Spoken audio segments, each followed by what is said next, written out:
Nole insiders Lane Hurt and Tim Linnefelt here with you high atop Doak Campbell Stadium after Monday's Jimbo Fisher press conference. Tim, let's get right to it. A stinging loss against the Hurricanes, but Jimbo Fisher said team's got to move forward. Still plenty to play for.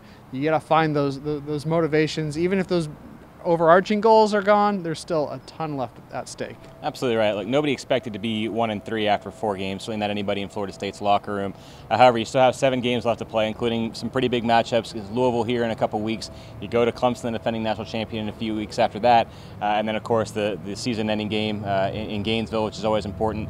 Wins in those games, I think, would do a lot to change the perception of everything that's gone on over the first month and get some people feeling a little bit better about things.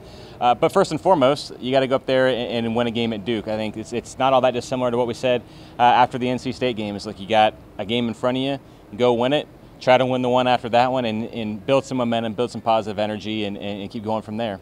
James Blackman, a big topic of conversation as well. 2 great fourth quarter drives following up the great one he had against Wake Forest.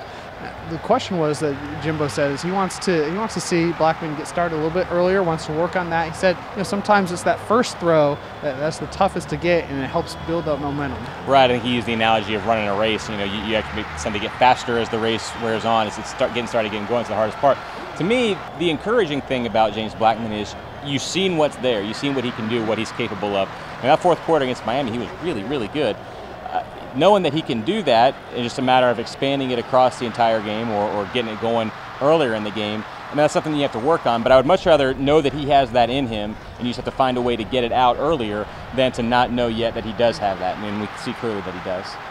Duke, the opponent for Florida State this Saturday. The Blue Devils 4-2 on the season. 2 straight losses, though. A tough road game for the Noles. A team that, David Cutcliffe's done a great job with this program. It's no longer that game that you look on the schedule and be like, oh, well, this is the easy win.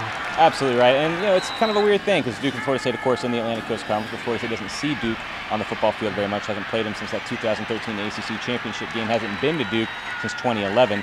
So, some unknowns, some unusual things. Look, David Cutcliffe is one of the best coaches, really, in the ACC. What he's done at a program that has never really had much of football history, I think is pretty remarkable. Coached some of the all-time great quarterbacks, of course. He's going to have good quarterback play. Look, you look at that game against Miami from a couple weeks ago and you see the 31-6 final score. But if you watch that game, and I know that we did, we were up there in North Carolina, it was a lot closer than the final score would indicate. And, I know 31-6 is 31-6, but it wasn't until really late in the game that Miami pulled away. Duke was right there with them. The point being that, as always, and I think this is going to hold true for the rest of the season, Florida State needs to be sharp. They need to be at their best to get the result that they want against Duke. There you have it, Seminole fans. Much more this week as Florida State gets ready for Duke up in Durham at noon. Tim will have his features. I'm working on a Ricky Aguayo feature right now. And we'll have your 1st and 10 that Tim writes, a must-read every week. And we'll have your game preview and 3 keys as well. So for Tim, I'm Lane. Go Noles.